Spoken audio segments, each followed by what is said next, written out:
নমস্কার বন্ধুরা, আজকে রান্নার রেসিপি নয়। এই যে আজকে কাশির একটা ওষুধ তৈরি করে আমার বড়মশাই দেখাচ্ছে। দেখুন, এটা ঘরেতে তৈরি করা যায় আর খুবই সোজা আর খুব ভালো লাগে বেশ খেতে। এই যে আদা তো সকলেরই ঘরেতে থাকে, তো এই আদাটাকে একটা গ্রেটারের সাহায্যে ভালো করে এইভাবে একটু গ্রেট করে নেবেন। বাটলে চলবে না, এই যে গ্রেটটাই করে নেবেন।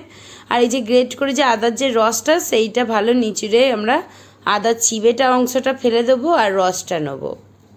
চাইলে আপনারা বাটিতে করে করতে পারেন, আমাদের অল্প এরকম হাতাতে বেশ ভালো করা যাবে, তাড়াতাড়ি হয়ে যাবে বলে ওই জন্য করছিলাম। আমি বললাম চলো তাহলে একটুখানি ভিডিও করে নিই। এইটাই একটা ভিডিওর মাধ্যমে তবু বন্ধুদের কাছে সকলের কাছে এটা পৌঁছাতে পারবে, শেয়ার করব আর কি।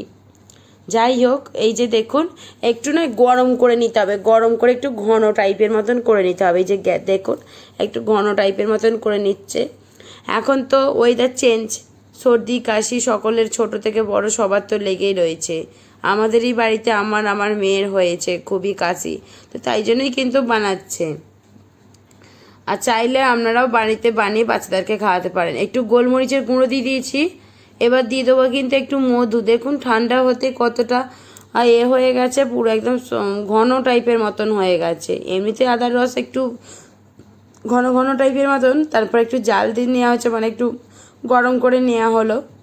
আর এই যে মধুটা মিশিয়ে, যে কোনো একটা মধু, এটা ডাবরেরই ছোটো একটা প্যাকেটের মধু ছিল মনে হয়, আমি মনে পড়ছে না ঠিক। যাকে মধুটা এই যে মিশিয়ে নিচ্ছি, মধুটার সঙ্গে ভালো করে মিশিয়ে, কিছুই লাগলো না, খালি আদার রস, গোলমরিচে একটু গুঁড়ো। গোলমরিচ জিনিসটা যেহেতু আমাদের ঝাঁঝ টাইপের, ওটাকেও কিন্তু খুব ভালো এই যে এইভাবেই কিন্তু একটু জিভেতে সাহায্যে ভালো করে কিন্তু খেতে